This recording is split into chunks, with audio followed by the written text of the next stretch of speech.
ये जुमलेबाजी करते हैं मोदी, क्या अमित शाह जी हो क्या कोई भी हो, ये जुमलेबाजी करते हैं, जनता को ठगने का काम किया इन्होंने। 24 में नहीं आ रहे, 24 में इनकी पतंग हो जाए। सुपड़ा साफ हो लगा भाजपा का, चाय की दुकान खोलेंगे, डुगडुगी बजाएंगे। कंगना रनावत जी को कोई अच्छे डॉक्टर से जाके अपने दिमाग का इलाज करना चाहिए। मोदी और भाजपा की पतंग हो जाएगी, सुपड़ा साफ कर देगी जनता।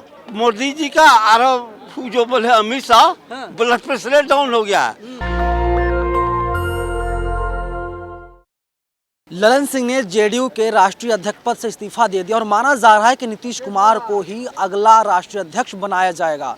और मैं अभी दिल्ली में ही मौजूद हूं और यहां पर तमाम जेडीयू के वर्कर हैं और अंदर जो है नीतीश कुमार बैठे हुए हैं, ललन सिंह हैं और तमाम जो जेडीयू के नेता हैं वे लोग अंदर बैठे हुए हैं। और थोड़ी देर में प्रेस कॉन्फ्रेंस की जाएगी और ये बताया जाएगा कि किससे अगला अध्यक्ष चुना गया है। लेकिन जो खबरें सामने आ रही हैं उन खबरों की माने तो नीतीश कुमार ही जेडीयू के अगले राष्ट्रीय अध्यक्ष हो सकते हैं। तमाम समर्थक मेरे साथ हैं।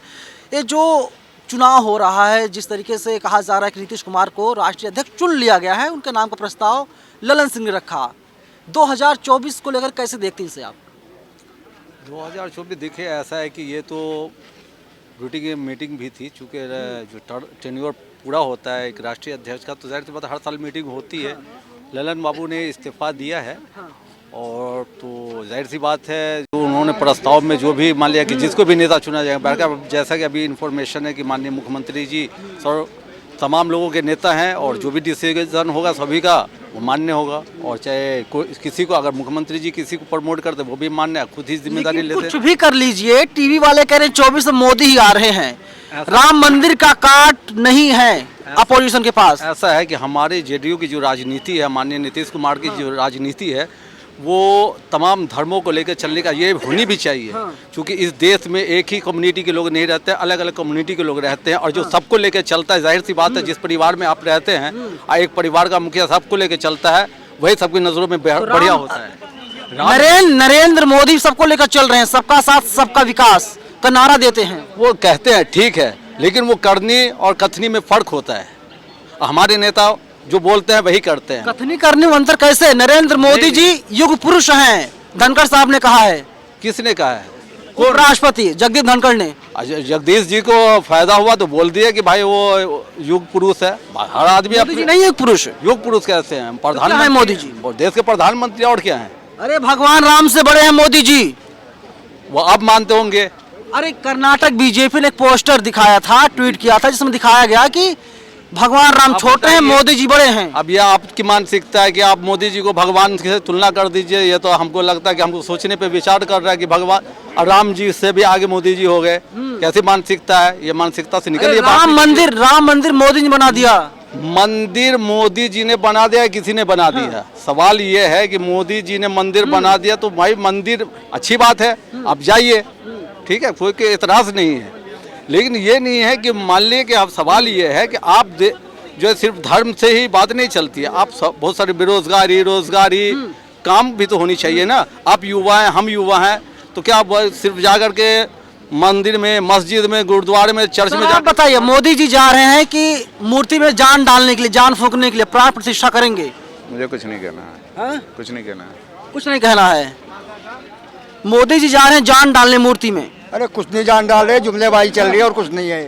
ये जुमलाबाजी करती है भाजपा और जनता का बेवकूफ बना रखा है इन्होंने। जनता को ठगने का काम कर रखा है, हिंदू धर्म के नाम। मोदी जी ने जनता को अधिकार दे दिया है। कोई अधिकार नहीं दिया, सब जुमलेबाजी। ये जुमलेबाजी करते हैं मोदी, क्या अमित शाह जी हो क्या कोई भी हो, ये जुमलेबाजी करते हैं, जनता को ठगने का काम किया इन्होंने। अरे कहाँ ठगा? राशन दे रहे हैं सबको, पैसा दे रहे हैं। जो राशन दे रहे हैं ना, उनको जानवर भी नहीं खाते। इंसान तो क्या, जानवर भी नहीं खाते उनको।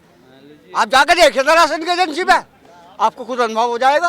साक्षात भगवान है मोदी जी, पता है आपको? मोदी जी कोई भगवान नहीं, उससे भगवान परिवार से कोई नहीं है, शंकर भगवान से। बीजेपी ऑप्शन है, बीजेपी सब कुछ है। मोदी जी 24 में आ रहे हैं। 24 में नहीं आ रहे, 24 में इनकी पतंग हो जाएगी। सुपड़ा साफ हो लगा भाजपा का। अब नीतीश जी को चाह रही है पूरी देश की जनता, देश का प्रधानमंत्री देखना। जो नीतीश जी में क्षमता है नहीं। कौन बनेगा प्रधानमंत्री? देश का प्रधानमंत्री इंडिया गठबंधन के नेता बनेंगे। कौन कौन? नीतीश कुमार, राहुल गांधी, ममता बनर्जी, अखिलेश यादव के बाद सबसे क्लियर हो जाएगा कि कि अभी चुनाव के बाद देश का सर्वश्रेष्ठ इंडिया गठबंधन के नेता बनेंगे। चुनाव के बाद निर्णय होगा, चाहे नीतीश कुमार बने चाहे कोई अन्य नेता बने, देश का एकमात्र इंडिया गठबंधन के नेता सर्वोपरि माननीय नीतीश कुमार जी हैं। मोदी जी ने सीना ठोका है, कहा कि 24 में फिर से आ रहे हैं वे। तो बहुत बढ़िया बात है। आपको लग रहा है कि मोदी जी आ रहे हैं 24 में? बताइए। जनता को राशन दे दिया, उम्मीद है उन्हें। राशन दिया, राशन से होता है? गैस कितना महंगा हुआ, एलपीजी के दाम आज कितना है, पेट्रोल का भाव कितना है, डीजल कहाँ है? अरे राजस्थान में बीजेपी जीती है, 450 सिलेंडर है वहाँ पे। राजस्थान में जीती है, तेलंगाना में क्यों नहीं जीती है? तेलंगाना में भी तो जीतना अरे चाहिए। मध्य प्रदेश, छत्तीसगढ़, राजस्थान, कर्नाटक में क्यों नहीं जीती, हिमाचल में क्यों नहीं जीती? बताइए। कर्नाटक में भी तो जीतना चाहिए। कर्नाटक में भी तो हनुमान जी को लेकर आए थे, हनुमान जी ने गदा से मार दिया कि उधिया गए। भगवान राम बीजेपी की ही हैं। आप ही जानते हैं, भगवान सबके हैं, भगवान राम सबके हैं। भगवान तो यहाँ सबके दिल में बसते हैं। राम विरोधी कौन है? सब कोई चाहता है भगवान राम को। अरे बीजेपी वाले कह रहे हैं कि राहुल गांधी भगवान राम विरोधी हैं। कोई नहीं कह रहा है, केवल बीजेपी वाले मीडिया कह रही है। अरे पूरी टीवी मीडिया कह रही है भगवान राम। तो टीवी मीडिया ही न कर रही है, आम जनता कहता है कि राहुल गांधी राम भक्त हैं। आप कट्टर ईमानदार मीडिया पर सवाल खड़े कर रहे हैं। आज सारी मीडिया गोडी मीडिया हो गई है, सबको यूट्यूब देख रहा है, मीडिया न्यूज चैनल को देख रहा है, टीवी देख रहा है। सबको आजकल यूट्यूब पे भरोसा हो गया, क्योंकि यूट्यूब सब्सक्राइब से चलता है। मीडिया कोई नहीं देख रहा है। क्या कहेंगे टीवी मीडिया को लेकर के? बहुत ईमानदार मीडिया है ऐसा माना जाता है। ये तो सबको पता है। जैसे कि आप आज सूरज निकलेगा, वैसे आज जो आप लोगों के मीडिया के ऊपर जो इल्ज़ाम लग गया है, जिस तरह का पैच लग गया है, वो सारी दुनिया जान रही है। क्यों इनकी जो है इनकी बातों पे विश्वास लोगों को नहीं, आखिर क्या वजह है? आप लोग मंथन कीजिए इस पे। अरे मंथन क्या करना है? बीजेपी चाहे राज्यसभा भेजे या ना भेजे, टीवी वाले सच दिखाते हैं। टीवी वाले तो पता नहीं क्या दिखाते हैं, पता नहीं कहाँ से क्या मिल जाता है सर्टिफिकेट उनको। ये तो टीवी वाले को ही पता होगा, हम लोग को क्या पता है? बैठ के हमारे माननीय नीतीश कुमार जी इस देश में सबसे अच्छे चेहरा अगर पीएम के है तो सिर्फ नीतीश कुमार जी हैं। बस मैं इतना कहूँगा। लेकिन ममता बनर्जी ने कहा कि खड़गे साहब को बनाया जाए प्रधानमंत्री। ये है, लेकिन आप काबिलियत तो देखिएगा ना, कौन क्या कहता मत देखिए, कौन काबिल है वो देखिए। कहाँ से आए चाचा? हाँ बोलो क्या? कहाँ से आए हैं? अरे बिहार झारखंड और क्या? अरे बिहार से क्यों चले आए? दिल्ली में इतनी ठंडी है, घर रहते हैं, बच्चों के साथ रहते हैं। नीतीश कुमार को प्रधानमंत्री बनाने के लिए, और क्या? और बोलो क्या? तो मतलब अब नीतीश कुमार दिल्ली ही रहेंगे? दिल्ली रहेंगे, हाँ रहेंगे दिल्ली में। हाँ? प्रधानमंत्री बन जाएंगे तो देश विदेश नहीं जाएंगे? विदेश भी जाएंगे? कहे नहीं जाएंगे? और हिंदुस्तान के जैसे बिहार के नरेंद्र मोदी को हराएंगे कैसे? मोदी कह रहे हैं कि हम ही आ रहे हैं। अरे वही हाल है मोदी जी का। चुनाव तो होने दो, पता चल जाएगा उनको क्या कितना बाल है, कितना जनता उनके फेवर में है। 5 चाणक ने कहा भिखमंगा बनाया, 5 किलो अनाज देके असी को 81 करोड़ जनता को भिखमंगा बना रहा है 5 किलो अनाज देके, उतना चालू है। और दूसरे को और अपना आदमी को गरीबों। मोदी जी तो कमजोर कर रहे हैं राशन देकर। शिक्षा देना चाहिए था। आप कुछ भी कहिए, लेकिन जिस तरीके से मोदी जी ने लाल किले पर सीना ठोका था, लगता 24 में ही आ जाएंगे। ओकरा से दोगुना रूप में नीतीश कुमार ठोकेंगे। ये चल दिए है ना 24 में पूरे हिंदुस्तान। टीवी वाले कह रहे हैं कि मोदी मोदी मोदी 24 मोदी। एक सर्वे आया, ओपिनियन पोल आया है, वो कह रहा है कि बीजेपी जीत रही है। सब पत्रकार बिके हुए हैं सरकार के तरफ से। 200 सीट अभी बोलते हैं, फिर अगर भेंट 400 पार बीजेपी। अब 300 कितना? 150 पार बीजेपी। कितना? 150 पार बीजेपी। 200 के अंदर, 200 के अंदर, हम 200 के अंदर 200। दक्षिण भारत नहीं आवेगा, पश्चिम बंगाल नहीं आवेगा। एगो हिंदी भाषी क्षेत्र है 300 सीट, 300 सीट है। 300 में किसी तरह से 200 पा जाएगा, वो पा जाएगा 200, उतना कमजोर नहीं है, 200 पा जाएगा। बस इतने है, 200 के भीतर आवेगा। 10 को 20 को बढ़ेगा नहीं, कम ही जाएगा। मैं कह देता हूँ अभी भविष्यवाणी कर रहे हैं आप। भविष्यवाणी कर रहे हैं हम। कितनी उम्र है आपकी? 1967 से राजनीति कर रहे हैं और 75 वर्ष उम्र हो गया, 75। लगभग बराबर है नरेंद्र मोदी की उम्र और आपकी उम्र लगभग बराबर है। हमसे छोटा है 1 साल का, 1 साल का छोटा है। 73-74 साल के हो गए मोदी जी। 74 में जा रहा है। तो कहाँ जाएंगे मोदी जी? मोदी जी कहते हैं पूरी में बैठेंगे, जो पत्नी के पास नहीं जाता है ना, पत्नी के पास बैठेगा और कहाँ जाएगा? कहाँ जाएंगे मोदी जी? चाय की दुकान खोलेंगे, डुगडुगी बजाएंगे मोदी जी अब, गोधरा में चाय की दुकान और कुछ नहीं उनके बस की। कहाँ पे? गुजरात में गोधरा में चाय की दुकान। हथा क्या करेंगे? अरे मोदी जी प्रधान सेवक हैं, सेवा कर रहे हैं लोगों की। भाई अब उनको टाइम नहीं है, 2024 में नीतीश जी का टाइम है हिंदुस्तान को विकास करना, उनसे दोगुना विकास करके हिंदुस्तान के दिखावेंगे। पूरी दुनिया में भारत का डंका है मोदी जी की वजह से, पूरी दुनिया में भारत का डंका बज रहा है। नहीं कुछ बज रहा है, नीतीश जी आएंगे तो वही बजेगा। वो मोदी ने अपने आदमी छोड़ रखे हैं डंका बजाने के लिए, कहाँ पे? और सब जगह छोड़ रखे हैं अपने आदमी। मोदी ने, बीजेपी ने उनको हमारा स्कोर करा करो, हमारा डंका बजाया करो, हमारी जय जयकार करा करो, है और कुछ नहीं है। यही हो रहा है। राष्ट्रपिता है मोदी जी। कुछ नहीं है। 2024 में साफ हो जाएगी भाजपा। 14 में देश आजाद हुआ था, कंगना ने कहा। नहीं हो अजी, वो सब इनको जुमलेबाजी है मोदी की, और कुछ नहीं है। हाँ, कंगना रनौत ने कहा था असली आजादी 2014 मिली थी।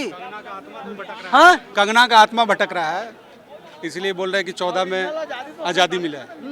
आत्मा भटक रहा है ना, जिंदा लाश है वो, लेकिन आत्मा भटक रहा है। अरे इतनी बड़ी हीरोइन के लिए आप जिंदा लाश बोल रहे हैं? क्या है वो आत्मा ही भटक रहा है ना। 14 में आज़ादी हुआ, आपको भी पता है कि 14 में आज़ादी हुआ है। किसी से पूछिए 14 में आज़ादी हुआ है। अरे 14 में उनको क्या जब मोदी जी आए हैं तभी देश आजाद हुआ पूरी तरीके से। ठीक है, आपका कहना ठीक है, मेरा कहना 14 के बाद गुलाम हो गया है देश, गुलाम हो गया पूरी तरह से। या ना उनको कहने से हो जाएगा कि 14 में हुआ, मतलब को जो पागल होगा वही कहेगा ना, जो पागल होगा वही कहेगा कि संस्कारी पार्टी के लिए बैटिंग करती हैं। अरे तो पागल होगा वही कहेगा कि 14 में आजाद हुआ है। जो सही आदमी रहेगा वो थोड़ी बोलेगा। मीडिया गोदी सर आगे आइए। अगर आप मीडिया वाले अगर ऐसे बोलोगे कि 2014 मैं नहीं बोल रहा हूँ, कंगना रनौत का बयान है। अपनी बात से मुकरो मत। कंगना रनौत का बयान है। कंगना रनौत को छोड़ो ना, उसकी क्या औकात है कंगना रनौत की। आप कह रहे हो कि 2014 के बाद देश आजाद हुआ, तो गांधी जी क्या कर रहे थे? सुना नहीं आपने? पहले मैंने कहा कि कंगना रनौत का बयान सुना। आप बात को तोड़ मरोड़ मत करो, अपनी बात पे अटल रहो। अगर आप सवाल कर रहे हो तो उसका जवाब सुनने के लिए भी रहो। देश आजाद कब हुआ था? कंगना रनौत से क्या कहना चाहेंगे? 1947 में। ये आपको नहीं पता देश 1947 में आजाद हुआ और किन किन लोगों ने करवाया था, ये आपको पता है? झूठ बोल रही है क्या? झूठ बोल रही है। कंगना रनौत बीजेपी की पार्टी की है, इसलिए वो बोलेगी। कंगना रनावत जी को कोई अच्छे डॉक्टर से जाके अपने दिमाग का इलाज करना चाहिए। सांसद बनने जा रही हैं, उनके पिता ने कहा चुनाव लड़ेंगी। बीजेपी वाले ऐसे ही को सांसद बनाते हैं, जो मतलब है वो हाथ बगैर दिमाग पैर का बोलेगा वैसा ही बना देखे नहीं। कैसा कैसा को बीजेपी सांसद बना देता है। देखिए ब्रिजभूषण सिंह को नहीं देखे क्या? टीवी वाले कह रहे हैं कि इंडिया अलायंस टूट चुका है लगभग। अरे बेटा टीवी वाले नहीं कह रहे हैं, गोदी मीडिया कुछ है वो कह रहे हैं। अभी तो नजर आएगा ना, अभी देखते जाइए। सिन्हा ने कहा कि इंडिया अलायंस है, इंडिया अलायंस नहीं है। इंडिया बिल्कुल मजबूत है, मजबूत रहेगा। आपको पता चलेगा 24 में से 24 में पता चलेगा। मजबूती के साथ उभरा है इंडिया अलायंस। और जनता दल से बात करो, इंडिया छोड़ो। बोलिए सर। 2024 में मोदी और भाजपा की पतंग हो जाएगी, सूपड़ा साफ कर देगी जनता। ये देश की जनता है। आसमान से अमित शाह, सुनिए, उनके पास अमित शाह के रूप में चाणक्य है। कुछ नहीं। हाँ? चाणक्य है तभी तो अपने बेटा को बीसीसी का अध्यक्ष बना दिए। चाणक्य का ही कमाल था ना, बैट पकड़ने नहीं आता है, लेकिन अपने बेटा को अध्यक्ष क्या है वो जा करके चपरासी का फॉर्म भरे, पुलिस का फॉर्म भरे, अमित शाह का लड़का। अरे तो दूसरे को क्यों बोलते हैं? फिर दूसरे को बोलते हैं कि परिवारवाद है, वो समझ में नहीं आता। परिवारवाद वो क्या है? उनका बेटा परिवारवाद समझ में नहीं आता है। चपरासी आदमी नहीं होता है, आप कह रहे हो चपरासी का फॉर्म भरे। गृह मंत्री का बेटा चपरासी का फॉर्म भरेगा क्या? 14 से देश आजाद हुआ। मैं ये कह रहा हूँ कि 2014 से तो देश अंग्रेजों से भी ज्यादा खतरनाक हो चुका। अंग्रेजी शासन में इतना परेशान नहीं थी जनता जितना अब हो रही है, इस मोदी की सरकार में हो रही है। मोदी ने राशन दे दिया। क्या राशन दे दिया? 1 लाख का खा करके 10,000 का दे देता। मोदी का सरकार। आप बताइए, आपके ऐसा नौजवान आपको जहाँ नौकरी करना चाहिए था, आपने आप टीवी पकड़े हैं। समझ रहे भाई मेरी नौकरी है, ये मेरी जॉब है, मुझे पैसा मिलता है। अरे प्राइवेट जॉब का। अरे एक बात बताइए, 2014 के पहले प्रधानमंत्री तमाम हुए, तो क्या टीवी मीडिया नहीं थी, मीडिया वाले नहीं थे? थे। हम तो आप कैसे कह सकते हैं सबको नौकरी मिल गई थी? एक सरकारी नौकरी एक प्राइवेट नौकरी में अंतर है कि नहीं? मैं नहीं करना चाहता सरकारी नौकरी। अंतर है, बहुत अंतर है। जो सरकारी में सुविधा है और प्राइवेट में सुविधा है। बना 2014 से बीजेपी एक ही काम किया है, देश में नफरत फैलाया है सबसे ज्यादा। इससे ज्यादा बेहतर कोई काम वो नहीं किया, एक ही काम किया है बेहतर, नफरत फैलाया है। वो कह रहे हैं हिंदू मुस्लिम सिख ईसाई आपस में सब भाई भाई। पता चलता है नफरत तो कैसा बीच में डाला, नफरत का ऐसा बीज बोए हैं वो कि पूरा भारत को पता चला है। ऐसा मतलब 14 के बाद जो प्रधानमंत्री। हाँ बताइए। मोदी जी बोलते हैं कि हमारा देश तीसरा अर्थव्यवस्था बनने वाला है, अब बोलते हैं 80 करोड़ को हम चावल दिए, तो ये क्या लॉजिक है? 80 करोड़ को फ्री में चावल दे रहे हैं और तीसरा अर्थव्यवस्था बनने वाला है, ये सोचने वाली बात है। अब फ्री में चावल बांट रहे हैं और तीसरा अर्थव्यवस्था बनिएगा, पहला अर्थव्यवस्था बनिएगा। अमेरिका में कितना चावल लोग बांटते हैं, इंग्लैंड में कितना चावल बढ़ता है? जवाब है इसका? अरे अभी मोदी जी कचरा साफ कर रहे हैं 60 साल का। अरे हो गया वो, इसका आंसर दीजिए जो हम क्वेश्चन बोले हैं, इसका आंसर दीजिए। बोलिए सर, गलती बोल रहे हैं। मेरा काम सवाल पूछना है। जब से ममता बनर्जी हेगड़े को आगे किया है कि प्रधानमंत्री का उम्मीदवार और खड़गे साहब को मोदी जी का और जो बोले Amit Shah blood pressure down हो गया है। अब राहुल गांधी और सोनिया गांधी के बारे में कुछ नहीं बोलता है, बंस बात फलना बोलता है, नहीं बोलता है। आप लोग भी देख रहे हैं, हम भी देख रहे हैं, जब से बोला है ममता बनर्जी, यही जान लो कि उसका क्या हाल होगा। अब 24 में कौन किसे प्रधानमंत्री बनाया जाए बेहतर होगा देश के लिए? देखो देश के लिए प्रधानमंत्री सुनो नहीं भाई, इंडिया गठबंधन देश को प्रधानमंत्री सच्चा बोलो। जहाँ हम खड़े हैं, जहाँ नेता, ये नेता प्रधानमंत्री के लिए बहुत ठीक है। कौन? नीतीश कुमार, समझे? नीतीश कुमार अब कोई बन जाएगा। लेकिन टीवी वाले कह रहे हैं कि जेडीयू में बगावत हो गई है। अरे भाई बगावत होता है। गोदी मीडिया टीवी वाले कोई नहीं बोल रहे हैं, गोदी मीडिया कुछ है जो सोच रहे हैं कि फूट डाल दे इसी बहाने, वो बोल रहे हैं। उन लोगों ने कहा कि पहले इस्तीफा दे दिया है, जबकि इस्तीफा दिया ही नहीं था ललन सिंह ने। अरे तो यही तो कमाल है गोदी मीडिया का। मीडिया अगर चाहे, मीडिया अगर सच दिखा देता तो ये बेरोजगारी दिखा देता, जो तंगी है, जो हॉस्पिटल में जगह नहीं मिल रहा है, स्कूल में शिक्षा बढ़िया नहीं मिल रहा है, उसको दिखा देता तो उनका सरकार गिर नहीं जाता है। कि कौन सा ऐसा व्यक्ति है जिसे प्रधानमंत्री बनाया जाए जो देश के लिए काम करेगा 24 में? तो मेरे हिसाब से तो नीतीश कुमार से बढ़िया कोई बेहतर नहीं है इस समय पूरे देश में, पूरे देश की बात है। जो लीडर है वहाँ जंगल राज है बोल रहे हैं। पटना में जाइए, कितने साल, अगर कोई नया आदमी 5 साल बाद जाएगा तो भुला जाएगा। इतना विकास हुआ। प्रधानमंत्री तो घोषित नहीं है कोई भी इंडिया गठबंधन का। इंडिया गठबंधन जब जीतेगा तब प्रधानमंत्री निर्धारित किया जाएगा कैंडिडेट कौन बनाया जाएगा। ममता बनर्जी भी चाहते हैं दलित व्यक्ति प्रधानमंत्री बने देश का। अगर उसको लिखा होगा तो बन सकता है। कौन बल्कि भारी बात है, कौन भारी बात है जी? मोदी को हटाना है, ये चाहते हैं। मोदी को हटाना है, बस इतने जान ले। मोदी को हटाना है। ये जेडीयू के कार्यकर्ता हैं और कुछ ही समय में ऐलान किया जाएगा कि कौन सा व्यक्ति जेडीयू का राष्ट्रीय अध्यक्ष बनेगा। हालांकि अंदर फैसला ले लिया गया है और खबरों के मुताबिक नीतीश कुमार को ही जेडीयू का राष्ट्रीय अध्यक्ष बनाया जाएगा। फिलहाल पूरी बातचीत पर आप लोग कमेंट बॉक्स में हमें अपनी राय जरूर बताइएगा। कैमरा पर्सन आशीष के साथ में नवीन उपनंदन, नेशनल दस्तक, दिल्ली। नेशनल दस्तक की आपसे गुजारिश है कि अगर इसको बचाना चाहते हैं तो नेशनल दस्तक को सब्सक्राइब करने के लिए रेड कलर के सब्सक्राइब बटन को दबाएं, फिर बेल आइकन की घंटी दबाएं। नेशनल दस्तक को बचाने के लिए बहुत जरूरी है कि हर खबर को शेयर करें, लाइक करें, कमेंट जरूर करें।